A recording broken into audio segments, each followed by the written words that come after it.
Assalamualaikum warahmatullahi wabarakatuh. Salam sejahtera untuk kita semua.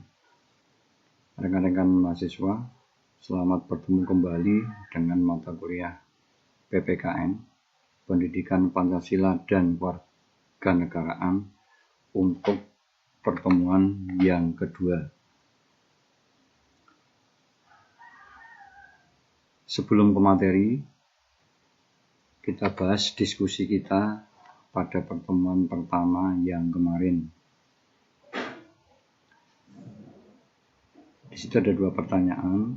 Pertanyaan yang pertama adalah, atau materi diskusi pertama adalah, Pancasila yang benar dan sah sebagai dasar negara. Yang mana itu? Adalah Pancasila yang disahkan oleh PPKI, Panitia Persiapan Kemerdekaan Indonesia, pada tanggal 18 Agustus 1945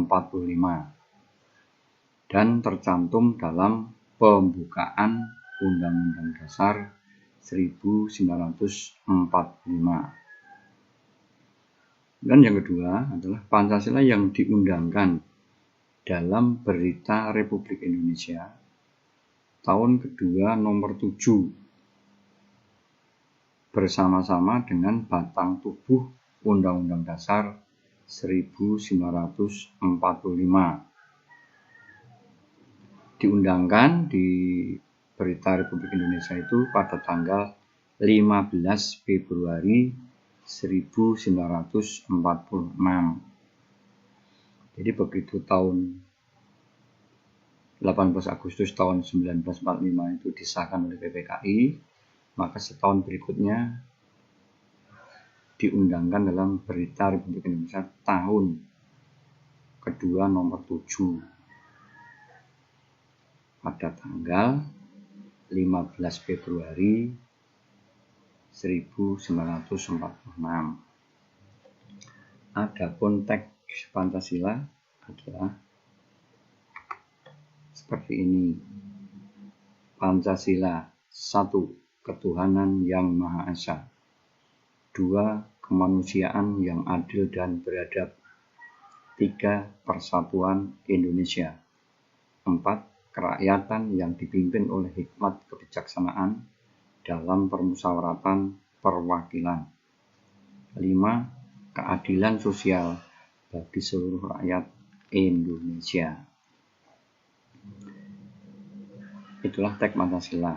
Rekan-rekan perhatikan pada saat penulisan, kalau diminta untuk menuliskan teks Pancasila, maka di sini ada judul, kemudian ada nomor sila 1 sampai dengan 5. Kemudian banyak dilakukan oleh rekan mahasiswa terdahulu. Di sini ada kesalahan umum dalam menulis beradab. Yang betul pakai B. Kemudian sila keempat, perhatikan, dalam penulisannya ini ada garis miring, tetapi dalam pengucapannya garis miring ini tidak dibaca. Jadi saya minta perhatikan itu untuk penulisan dan pengucapan. Kemudian pada pertemuan kedua ini akan kita bahas bab 1 tentang pendidikan kewarganegaraan sebagai mata kuliah pengembangan kepribadian. Bab 1, pendidikan kewarganegaraan sebagai mata kuliah pengembangan kepribadian atau MPK. Rekan-rekan mahasiswa mampu menjelaskan latar belakang dan tujuan pembelajaran pendidikan kewarganegaraan di perguruan tinggi dan meyakini nilai-nilai Pancasila sebagai orientasi PKN agar menjadi pedoman berkarya bagi lulusan perguruan tinggi. dengan pokok bahasan, pendahuluan, latar belakang, dan Pancasila sebagai nilai dasar pendidikan kewarganegaraan untuk berkarya bagi lulusan perguruan tinggi. Pada pendahuluan, kita akan bicara tentang dasar dan tujuan pembelajaran pendidikan kewarganegaraan di perguruan tinggi, di mana dasar tersebut kita ambil dari Kementerian Pendidikan Nasional dan Dirjen Pendidikan Tinggi.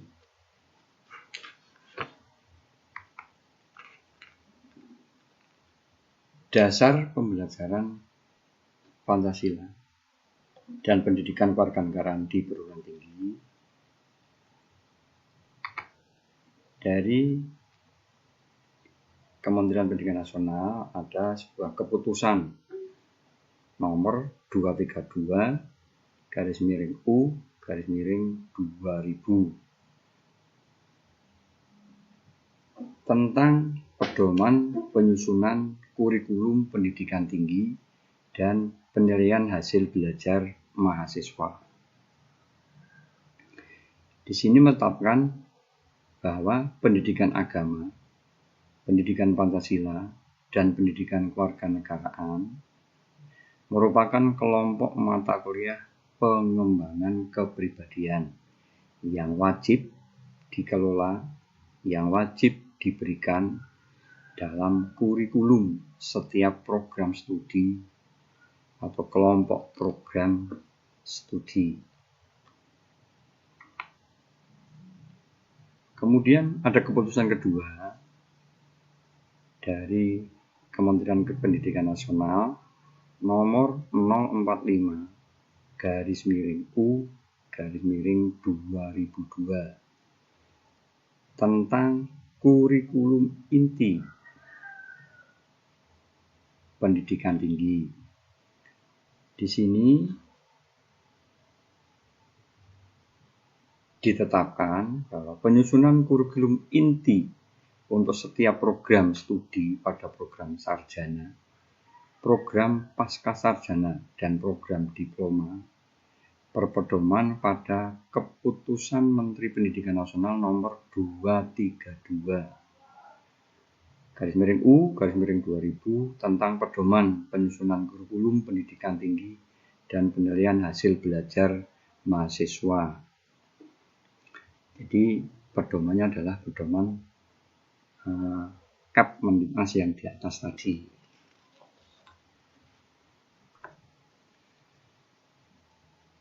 Kemudian yang ketiga adalah keputusan Dirjen Pendidikan Tinggi Depdiknas nomor 43/Dikti/Kep/2006 tentang rambu-rambu pelaksanaan pembelajaran kelompok mata kuliah pengembangan kepribadian di perguruan tinggi.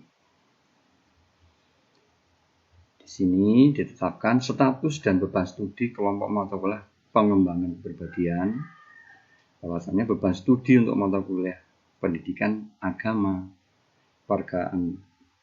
kewarganegaraan, dan bahasa masing-masing sebanyak 3 SKS. Dari dasar-dasar tersebut di atas, maka di seluruh perguruan tinggi, baik itu negeri maupun swasta, pasti dan harus memberikan mata kuliah Pancasila dan pendidikan kewarganegaraan.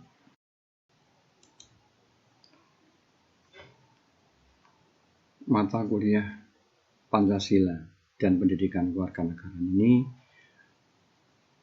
bertujuan yang pertama, mengembangkan sikap dan perilaku kewarganegaraan yang mengapresiasi nilai-nilai moral, etika, dan religius keagamaan. Yang kedua, menjadikan warga negara yang cerdas, berkarakter, menjunjung tinggi nilai-nilai kemanusiaan.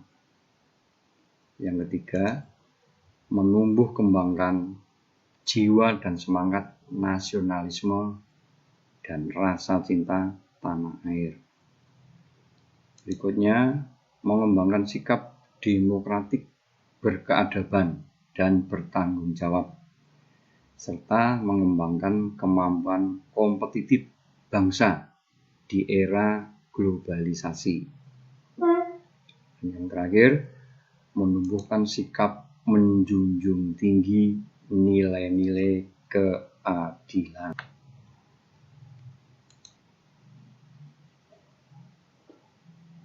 Pembelajaran Pancasila dan pendidikan kewarganegaraan di perguruan tinggi dilatar belakangi oleh perubahan pendidikan ke masa depan dan dinamika internal bangsa Indonesia.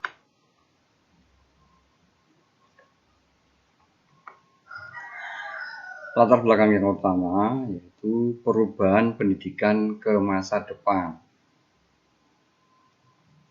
Dalam konferensi Menteri Pendidikan negara-negara berpenduduk besar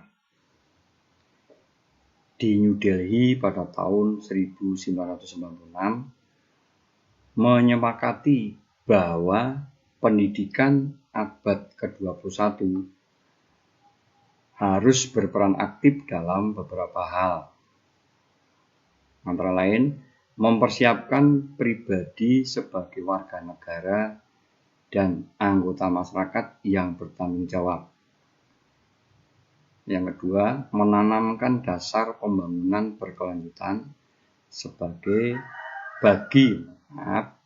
menanamkan dasar pembangunan berkelanjutan bagi kesejahteraan manusia dan kelestarian lingkungan hidup. Dan yang ketiga, menyelenggarakan pendidikan yang berorientasi pada penguasaan, pengembangan, dan penyebaran ilmu pengetahuan, teknologi, dan seni demi kepentingan kemanusiaan. Kemudian dalam konferensi internasional tentang pendidikan tinggi yang diselenggarakan oleh UNESCO di Paris tahun 1998 menyepakati bahwa perubahan pendidikan tinggi masa depan bertolak dari pandangan bahwa tanggung jawab pendidikan adalah tidak hanya meneruskan nilai-nilai, mentransfer ilmu pengetahuan, teknologi, dan seni, tetapi juga melahirkan warga negara yang berkesadaran tinggi tentang bangsa dan kemanusiaan. Yang kedua, mempersiapkan tenaga kerja masa depan yang produktif dalam konteks yang dinamis. Yang ketiga, mengubah cara berpikir, sikap hidup, dan perilaku berkarya individu maupun kelompok masyarakat dalam rangka memprakarsai perubahan sosial yang diperlukan serta mendorong perubahan ke arah kemajuan yang adil dan bebas. Agar bangsa Indonesia tidak tertinggal dari bangsa-bangsa lain, maka pendidikan nasional Indonesia perlu dikembangkan searah dengan perubahan pendidikan ke masa depan. Pendidikan nasional memiliki fungsi sangat strategis, yaitu mengembangkan kemampuan dan membentuk watak serta peradaban bangsa yang bermanfaat dalam rangka mencerdaskan kehidupan bangsa. Sedangkan tujuannya adalah berkembangnya potensi peserta didik agar menjadi manusia beriman dan bertakwa kepada Tuhan Yang Maha Esa, berakhlak mulia, sehat, berilmu, cakap, kreatif, dan menjadi warga negara yang demokratis serta bertanggung jawab. Pendidikan kewarganegaraan di perguruan tinggi sebagai kelompok mata kuliah pengembangan kepribadian diharapkan dapat mengemban misi, fungsi, dan tujuan pendidikan nasional tersebut melalui pengasuhan pendidikan kewarganegaraan di perguruan tinggi yang substansi kajian dan materi institusionalnya menunjang dan relevan dengan pembangunan masyarakat demokratik berkeadaban. Diharapkan mahasiswa akan tumbuh menjadi ilmuwan yang profesional, berdaya saing secara internasional, warga negara Indonesia yang memiliki rasa kebanggaan dan cinta tanah air.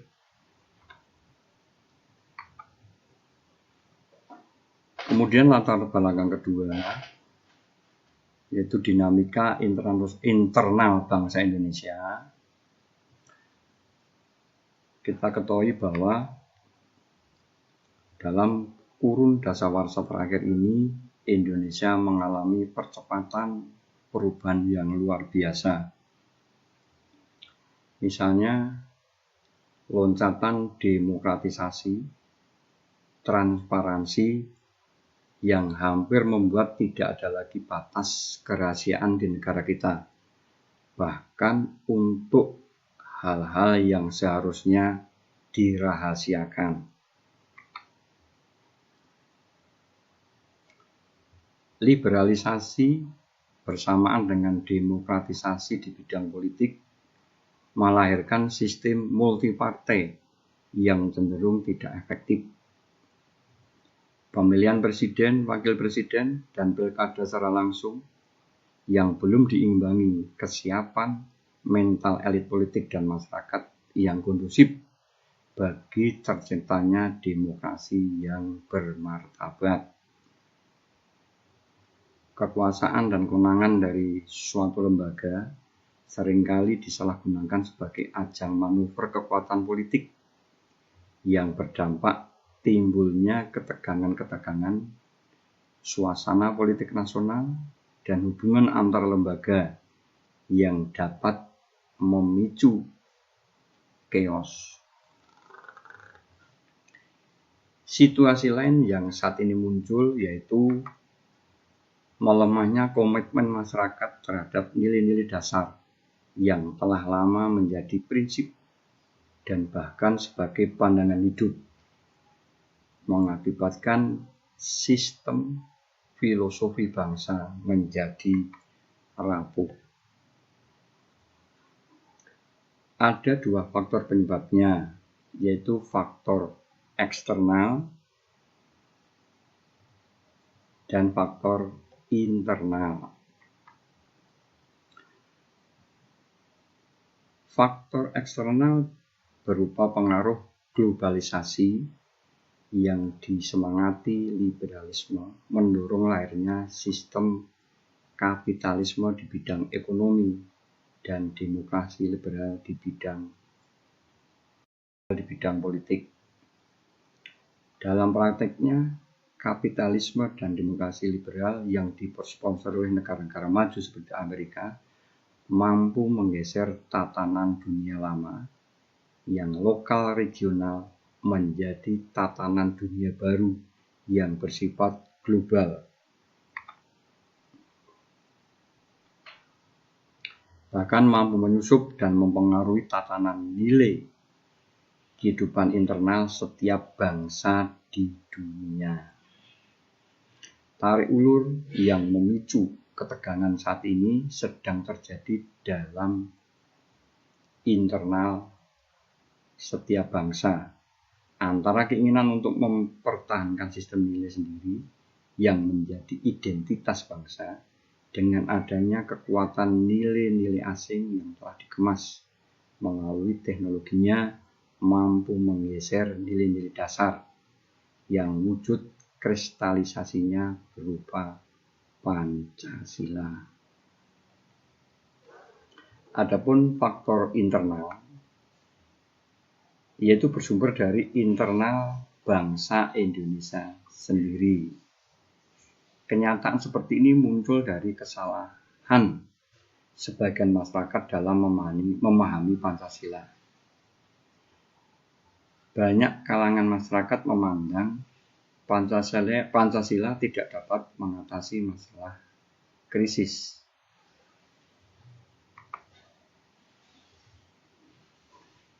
Akibat yang timbul dari kesalahan pemahaman tentang Pancasila ini, sebagian masyarakat menyalahkan Pancasila, bahkan anti Pancasila. Kenyataan semacam ini sekarang sedang mengejala pada sebagian masyarakat Indonesia.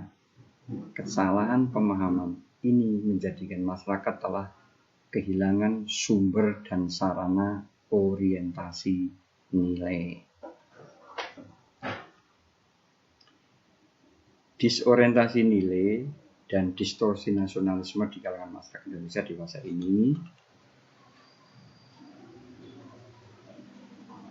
sedang terjadi. Disorientasi nilai terjadi saat masyarakat menghadapi masa transisi dan transformasi. Dalam masa transisi terdapat peralihan dari masyarakat pedesaan menjadi masyarakat perkotaan, masyarakat agraris ke masyarakat industri dan jasa, dari tipologi masyarakat tradisional ke masyarakat modern, dari masyarakat paternalistik ke arah masyarakat demokratis, dari masyarakat feodal ke masyarakat egaliter, dari makhluk sosial ke makhluk ekonomi. Dalam proses transisi ini menyebabkan sebagian masyarakat Indonesia mengalami kegoyahan konseptual tentang prinsip-prinsip kehidupan yang telah lama menjadi pegangan hidup, sehingga timbul kekaburan dan ketidakpastian landasan berpijak untuk mengenali dan menyikapi berbagai persoalan kehidupan yang dihadapi. Dalam masa transformasi terjadi pergeseran tata nilai kehidupan sebagian masyarakat Indonesia sebagai dampak dari proses transisi. Misalnya, beralihnya dari kebiasaan cara pandang masyarakat yang mengapresiasi nilai-nilai tradisional ke arah nilai-nilai modern yang cenderung rasional dan pragmatis, dari kebiasaan hidup dalam tata pergaulan masyarakat yang konformistik bergeser ke arah tata pergaulan masyarakat yang dilandasi cara pandang individualistik. Distorsi nasionalisme adalah suatu fenomena sosial pada sebagian masyarakat Indonesia yang menggambarkan semakin pudar rasa kesediaan mereka untuk hidup eksis bersama. Menipisnya rasa dan kesadaran akan adanya jiwa dan prinsip spiritual yang berakar pada kepahlawanan masa silam yang tumbuh karena kesamaan penderitaan dan kemuliaan di masa lalu. Hilangnya rasa saling percaya antar sesama, baik horizontal maupun vertikal. Fenomena yang kini berkembang adalah rasa saling curiga dan menjauhkan sesama. Inilah tanda-tanda melamahnya kohesivitas, melemahnya persatuan, melemahnya pembauran sosial kemasyarakatan di antara kita sekarang ini.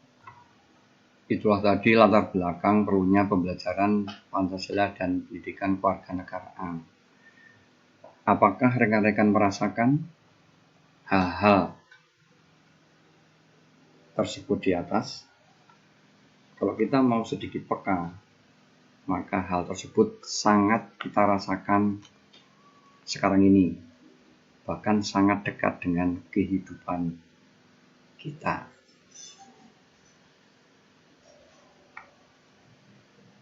Kemudian bahasan berikutnya, Pancasila sebagai nilai dasar pendidikan kewarganegaraan untuk berkarya bagi lulusan perguruan tinggi. Akan membahas tentang fungsi mata kuliah pengembangan kepribadian dan nilai-nilai Pancasila.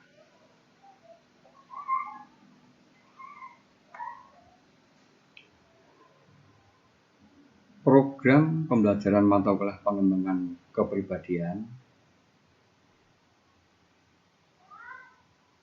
sebagai pendidikan nilai di perguruan tinggi memiliki fungsi meletakkan dasar nilai sebagai pedoman berkarya bagi lulusan perguruan tinggi.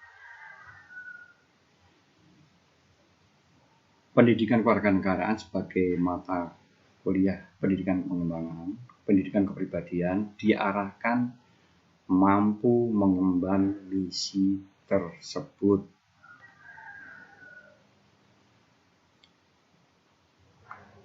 Konsekuensi dari pendidikan kewarganegaraan sebagai mata kuliah pengembangan kepribadian, maka keseluruhan materi program pembelajaran pendidikan kewarganegaraan disirati oleh nilai-nilai Pancasila. Pengertian nilai dasar harus dipahami bahwa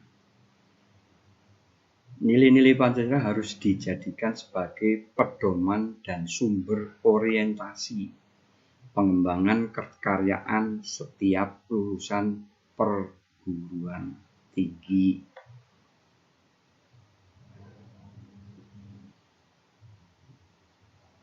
Kemudian, apa saja nilai-nilai yang terkandung dalam sila-sila Pancasila itu?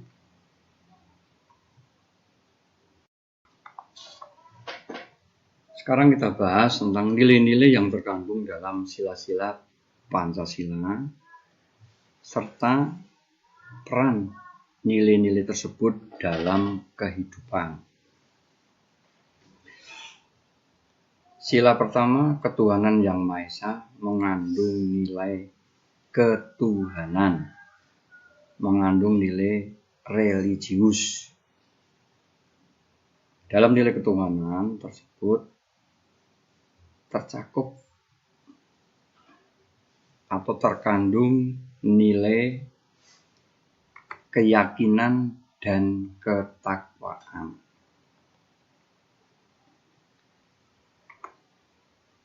Keyakinan terhadap adanya Tuhan yang Maha Esa dengan sifat-sifatnya yang maha sempurna, yakni Maha Kasih, Maha Kuasa, Maha Bijaksana, dan lain-lain, sifat suci yang lain. Dan ketakwaan terhadap Tuhan yang Maha Esa, yakni dengan menjalankan semua perintahnya dan menjauhi segala larangan-larangannya.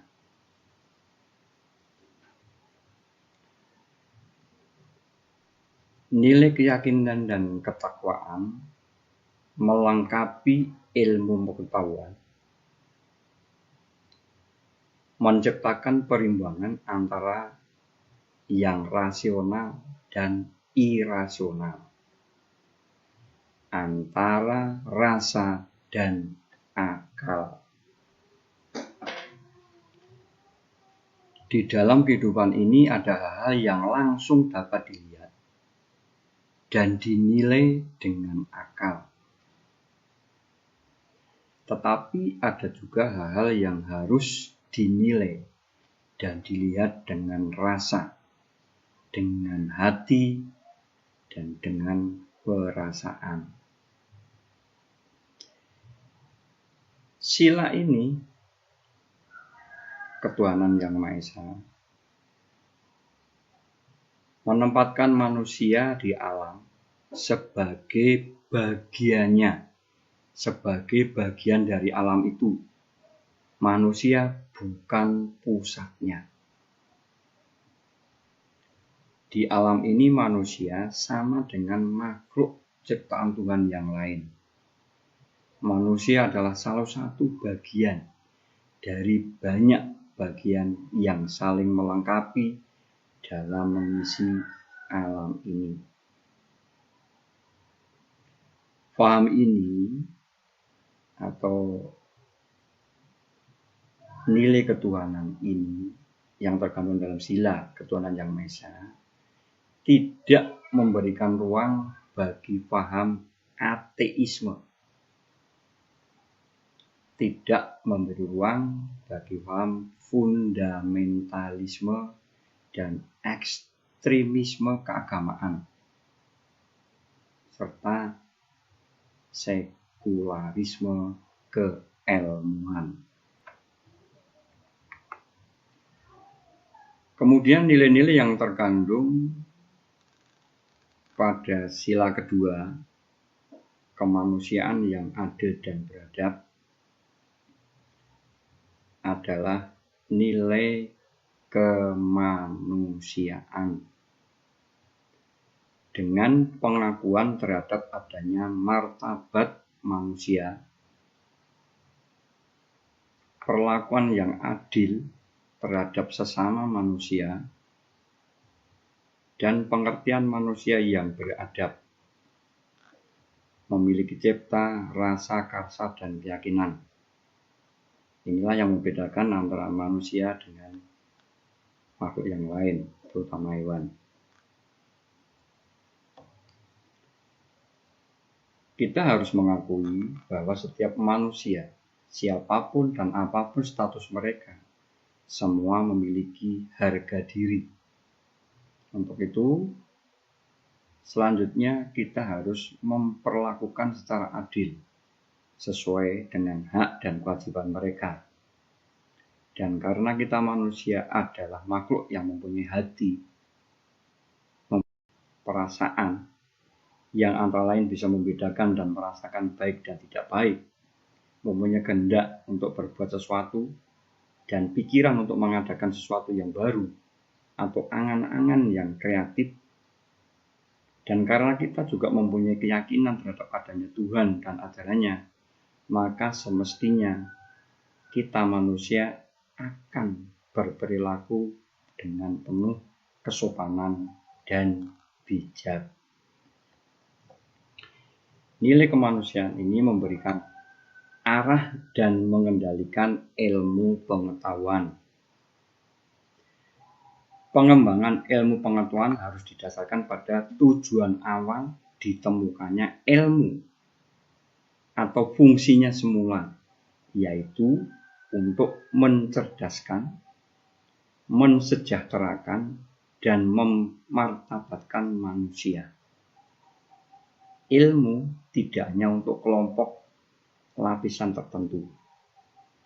Ilmu pengetahuan tidak boleh menyengsarakan manusia dan menghancurkan martabat manusia. Sila ketiga, Persatuan Indonesia, mengandung nilai persatuan bangsa. Dengan penjelasan, Persatuan Indonesia adalah persatuan bangsa yang mendiami wilayah Indonesia, yaitu bangsa Indonesia. Dengan kata lain, Persatuan Indonesia adalah persatuan bangsa Indonesia. Karena bangsa Indonesia adalah persatuan suku-suku bangsa atau etnis yang mendiami wilayah Indonesia dengan segala perbedaannya, ada perbedaan agama, adat istiadat, kebiasaan, budaya, dan lain-lain, maka persatuan bangsa ini tercapai karena di antara kita bangsa Indonesia ini ada pengakuan terhadap kebinekatunggalaan suku bangsa dan kebudayaan bangsa tersebut. Kita memang berbeda-beda, namun kita adalah setara. Kita ini satu keluarga, satu kesatuan, dan satu jiwa Indonesia. Inilah yang memberikan arah dalam pembinaan kesatuan bangsa. Nilai persatuan bangsa berperan melengkapi dan menyempurnakan sila-sila yang lain, sehingga sistem yang satu tidak mengabaikan sistem dan sistem yang lain. Tidak ada sistem yang satu tidak membutuhkan sistem yang lain, tetapi sistem yang satu pasti membutuhkan sistem atau sistem yang lain. Begitu pula sebaliknya. Solidaritas dalam setiap unsur atau subsistem sangat penting dalam memberikan ruang gerak individualitas yang tidak mengganggu integritas. Mari kita kembangkan solidaritas terhadap keberbedaan yang ada di antara kita, baik perbedaan agama dan kepercayaan, perbedaan suku, adat, kebiasaan, budaya, perbedaan politik dan pandangan politik, serta perbedaan sosial yang lain. Secara individu kita boleh dan harus berkembang maju, tetapi kita harus tetap menjadi pribadi yang berintegritas, bertanggung jawab terhadap bangsa, negara, dan tanah air ini. Sila keempat, kerakyatan yang dipimpin oleh hikmat kebijaksanaan dalam permusyawaratan perwakilan mengandung nilai kerakyatan. Antara lain, kedaulatan negara ada di tangan rakyat. Yang berkuasa atas pemerintahan di negara kita adalah rakyat secara demokrasi. Seluruh rakyat Indonesia ikut serta memerintah, tetapi dengan perantara wakil-wakilnya, baik di legislatif maupun di eksekutif. Dalam kita memilih perwakilan, dalam mewakili maupun dalam memimpin, sudah diatur dalam sistem demokrasi kita. Pemimpin kerakyatan adalah hikmat kebijaksanaan yang dilandasi akal sehat. Pada saat Anda terpilih untuk mewakili maupun memimpin, maka bijaksanalah dalam memutuskan sesuatu. Karena keputusan yang Anda ambil akan berakibat kepada rakyat yang Anda wakili atau yang Anda pimpin. Bijaksana bisa Anda lakukan kalau Anda sehat lahir dan juga sehat batin. Kita manusia Indonesia sebagai warga negara dan warga masyarakat Indonesia mempunyai kedudukan hak dan kewajiban yang sama. Anda mau menjadi apapun dan mau melakukan apapun, itu hak Anda. Tetapi yang perlu kita ingat adalah bahwa orang lain juga mempunyai hak yang sama dengan Anda. Maka selain kita menuntut, kita meraih, kita menggapai hak kita, maka kita juga harus melaksanakan kewajiban kita. Sama seperti orang lain pun melaksanakan kewajibannya sesuai aturan yang ada. Musyawarah untuk mufakat dicapai dalam permusyawaratan wakil-wakil rakyat. Musyawarah adalah pilihan langkah utama dan pertama yang akan dilakukan oleh wakil-wakil kita dalam memutuskan sesuatu. Dari itu semua, esensi dari nilai-nilai di atas adalah kita menjunjung tinggi nilai-nilai demokrasi, tetapi tetap menjaga kesopanan dan ketertiban sesuai aturan yang berlaku. Adapun peran nilai kerakyatan adalah mengimbangi laju dinamika ilmu pengetahuan dan teknologi, berevolusi sendiri dengan bebas. Tetapi eksperimentasi atau percobaan, penerapan dan penyebaran ilmu pengetahuan harus demokratis. Rakyat harus mengerti dan memahami, dan bahkan terlibat, sehingga dapat dimusyawarahkan secara perwakilan, sejak dari kebijakan, penelitian, sampai penerapan massal. Contoh seperti di masa pandemi wabah corona saat ini, terkait dengan pengembangan vaksin anti corona, maka Badan POM, Pengawas Obat dan Makanan, sebagai perwakilan rakyat terlibat langsung untuk menentukan kelayakan vaksin atau obat ini. Para ahli dari kalangan perguruan tinggi, produsen obat, dan lain-lain tidak bisa bergerak mengembangkan vaksin sendiri, kemudian menerapkan sendiri secara sepihak.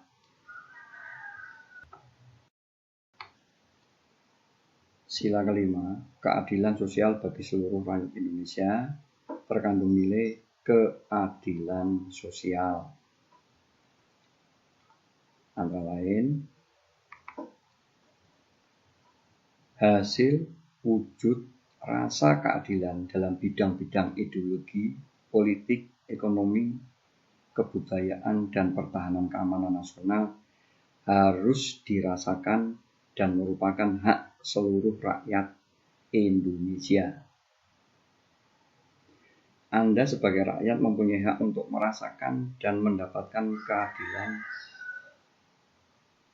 dari orang, rakyat, atau pihak lain. Orang atau pihak lain wajib memberikan keadilan kepada Anda.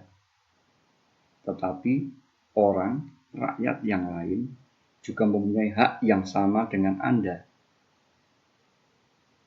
Mari kita hormati hak orang lain tersebut, dan untuk itu Anda mempunyai kewajiban memberikan keadilan kepada orang atau pihak lain, sehingga kita bisa menghormati hak orang lain serta menyeimbangkan antara hak dan kewajiban kita.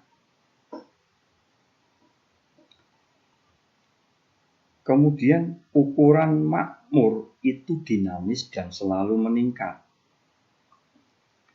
Untuk bisa makmur, kita harus maju. Untuk bisa maju, maka kita harus membangun. Dan supaya pembangunan bisa berjalan lancar dan kontinu, maka kondisi keamanan harus mantap. Untuk itu, mari kita cinta akan kemajuan, pembangunan, dan keamanan. Adapun peran nilai keadilan sosial adalah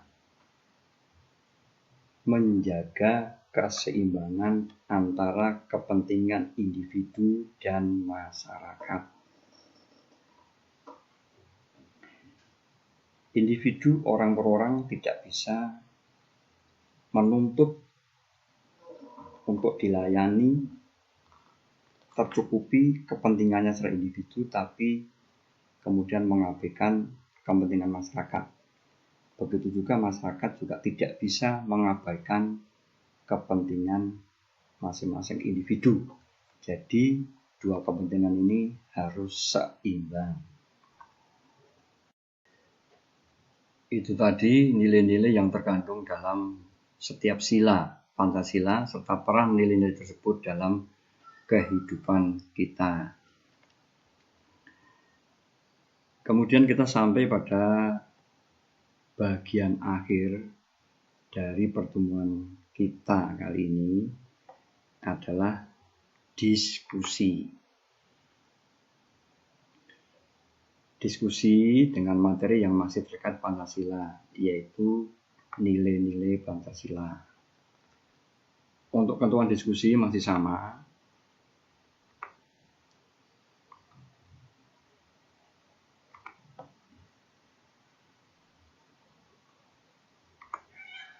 dan materinya adalah nilai-nilai Pancasila. Yang pertama, sebutkan nilai-nilai yang terkandung dalam sila-sila Pancasila. Kemudian materi kedua, terkait dengan peran nilai-nilai tersebut,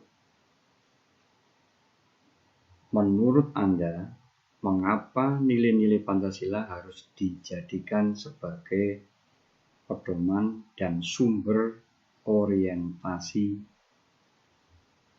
pengembangan kekaryaan setiap lulusan perguruan tinggi? Dengan pertanyaan lain, sebagai lulusan perguruan tinggi nantinya, bagaimana sikap, perasaan, dan pemikiran Anda terhadap hasil ciptaan, hasil temuan, serta karya Anda dikaitkan dengan peran nilai-nilai Pancasila dalam kehidupan kita tersebut. Itulah materi diskusi dan ketentuannya.